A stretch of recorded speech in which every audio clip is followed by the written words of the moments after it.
Olá pessoal, tudo bem com vocês? Hoje eu vou gravar um vídeo um pouco diferente das aulas que eu estou acostumada a gravar e a gente vai conversar aqui, é um bate-papo na verdade, sobre motivação profissional, né? Então, tá relacionado com uma palestra que eu dei e algumas pessoas se interessaram pelo conteúdo e aí, como essa palestra não tinha sido gravada, então eu resolvi fazer esse vídeo para quem tem interesse no tema, né? Então, não tem como falar de motivação profissional se a gente não falar em motivação pessoal, né? Então, eu lembro que eu estudava com uma amiga que ela falava assim, menos um dia, né? Então, qual que é a nossa visão de vida? A gente tem a nossa abordagem positivista, né? Porque o normal é a gente falar mais um dia, né? Então, a gente precisa verificar se a gente é daquele tipo de pessoa que a gente vê a vida nublada, né? Vê a vida cinza, ou aquela pessoa que vê a vida colorida, né? Então, eu gosto de citar sempre o exemplo da Hebe, que ela sempre falava assim, eu amo a vida de paixão, né? Não que a gente tenha que ter essa mesma motivação, né? Eu também brinco com as pessoas que acordam hiper felizes, né? Então seu organismo ainda tá processando toda a informação, né? Você ainda tá lenta. Aí você acorda aquela pessoa, né? Bom dia! Eu falo, ó, isso não é coisa de Deus não, né, gente? Fica um pouco também esperto com as pessoas que são hiper felizes. Na verdade é brincadeira, né? Mas a questão é o quanto a gente é motivado, não só na nossa carreira, na nossa profissão, mas no nosso dia a dia, né? Na nossa vida. Então a gente já começa por aí. Então, ainda considerando aí o exemplo da Hebe, né? Ela tinha uma consciência muito lúcida do presente, do que estava acontecendo no mundo, o que a população estava pensando, né? Então, ela falava, né? Eu tenho um microfone na mão, então eu preciso falar pelas pessoas, eu preciso dar consciência crítica, né? Então, essa questão de qual é a posição que eu estou e qual o impacto que eu causo nas pessoas, então vamos utilizar isso para um objetivo realmente importante, para algo realmente significativo, né? Então, se a gente começar a pensar em um negócio ou no nosso trabalho só pela questão financeira, a gente já começa errado, né? Porque o financeiro na verdade, uma consequência daquilo que você realmente precisa enfocar, aquele objetivo, aquele propósito que você precisa trabalhar, né? Então, você está relacionado com algo que você gosta, a gente vai entrar em discussão em relação a isso que não é tão fácil, né? Se a gente primeiro a gente vive num país em que a gente precisa manter as nossas contas pagas, né? Então, como fazer só o que eu gosto? Porque nem sempre o que eu gosto é aquilo que vai nos dar dinheiro. Então, esse vai ser um item debatido neste vídeo, tá? Então, é muito importante a gente trabalhar essa questão. Se você gosta do que você faz, não precisa trabalhar nenhum dia, né? Tem uma frase que fala isso, né? Então, mas tá, eu vou levantar todo dia feliz, super motivada, e isso não acontece, né, gente? Tem dia que a gente vive entre altos e baixos, então tem dia que a gente não tá muito legal, acontece alguma coisa no serviço, no emprego, que ocorre exatamente o contrário, ocorre aquela desmotivação, então você perde aquela alegria, né? Então, em qual trabalho que isso não ocorre, né? Então, ocorre em todos os trabalhos, então a gente precisa apenas driblar essas situações e seguir em frente. Então, a motivação, ela está relacionada no que a gente acredita, né? Na nossa ideologia, nos nossos princípios morais. Então, obviamente que a gente se sente mais motivado em fazer aquilo em que a gente realmente acredita, tem aquela convicção de que é verdade, de que é certo. E um outro fator muito legal de ser discutido é o dom, né? Então, igual meu irmão fala, ele brinca falando assim, precisa ter o dom, né? Então, o que é esse dom aí? Qual que é o dom? Então, aquela pessoa que sabe qual que é o seu dom, ela é uma pessoa privilegiada. porque nem todo mundo nasce já com um dom assim tão certo de ser visto, né, tão aparente. Então a gente pode perceber os artistas, por exemplo, né? Então aquela pessoa que ela nasceu para cantar, ela nasceu para pintura, né? Ela faz quadros magníficos. E a escultura, então, né? Esculpir uma pedra, uma madeira, né? Então nasce com aquele dom artístico de interpretar, nasce com aquele dom de tocar instrumentos, um dom de aprendizagem para outras línguas, né? Então tem algumas pessoas que realmente já se identifica com uma aptidão mais desenvolvida, porém não é a maioria. Então a maioria precisa estudar, precisa identificar, precisa pensar naquilo que realmente tem uma aptidão maior.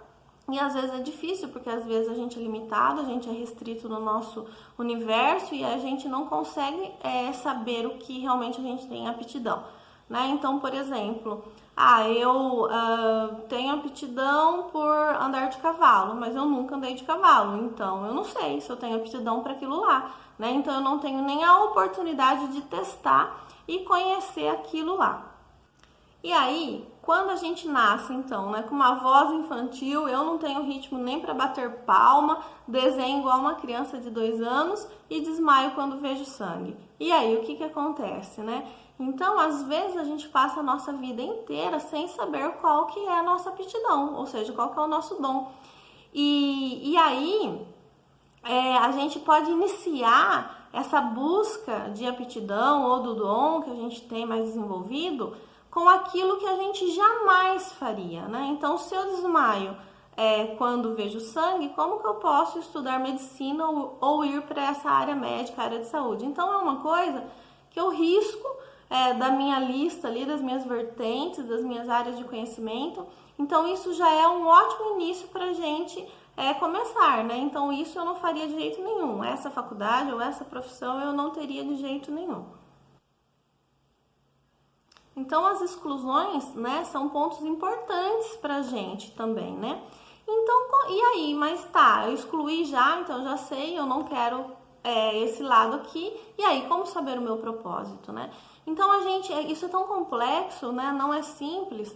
E a gente nem imagina, né, espiritualmente, por que a gente veio. Então, às vezes, a gente nasceu numa família, a gente está vivenciando uma determinada situação que é para dar apoio àquela pessoa, que é para quitar débitos com aquela pessoa. Então, a gente não imagina a nossa importância apenas de estar no mundo, apenas de vir aqui, vivenciar essa dimensão aqui, aprender, evoluir. Então, às vezes, não é tão significativo falar assim, o que eu deixei para o mundo, o que eu contribuí, qual foi a minha publicação mais relevante, o que eu impactei, quantas pessoas estão me seguindo, quantas pessoas eu tenho no meu Face, eu tenho no meu Insta. Só que assim, o que você está oferecendo a essas pessoas? Se você, dessas 1000 pessoas, se você conseguiu impactar uma, mudar a vida de uma e auxiliar a vida de uma, já está valendo, né? Então, a gente não precisa impactar em massa. Então, por exemplo, a missão de vida nossa, eu tenho um filho e é educar aquele filho, tá? Então, eu li no artigo uma vez que as mulheres, elas se sentem muito bem quando elas estão grávidas, porque só psicologicamente elas já pensam que estão produzindo alguma coisa sem fazer nada. Então, olha para vocês verem como que é a nossa mente, como é a mente humana, né? Então, e é interessante isso, porque eu estou criando algo tão importante como uma vida, né? Mesmo estando sentada, estando comendo, me alimentando, estou alimentando outra pessoa. Então, olha só que coisa magnífica, que coisa maravilhosa, né? Então, não existe um propósito de vida tão grande quanto esse, né? Se a gente parar para pensar. E aí, então, vamos voltar novamente para essa questão de profissão, objetivo de vida, lazer, prazer. Tem gente que escolhe ser dona de casa porque é aquilo que faz feliz, né? Então, ela fala assim, eu não estou impactando no mundo, mas eu estou fazendo o que eu gosto, eu realmente estou feliz desta forma e é isso que eu quero fazer. Uma questão muito legal a ser debatida é o nosso caráter de insatisfação do ser humano nato, tá?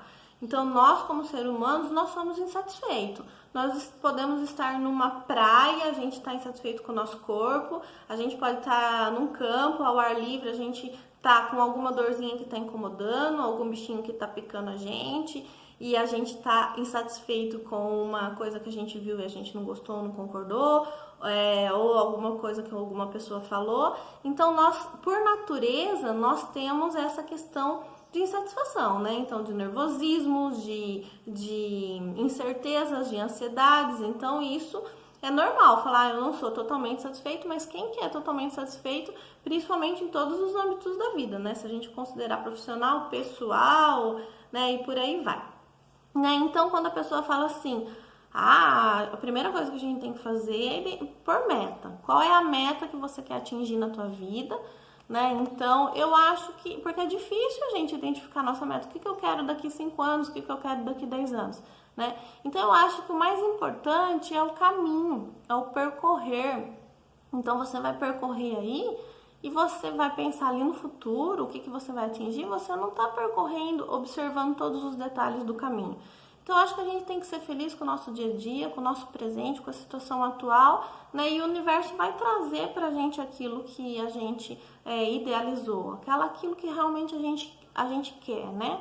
Então, se a gente joga pro universo aquele desejo genuíno, que é aquilo que a gente quer, eu acho que o universo traz, mas sem a gente ficar com aquela cobrança, né? Tipo, é soltar, né?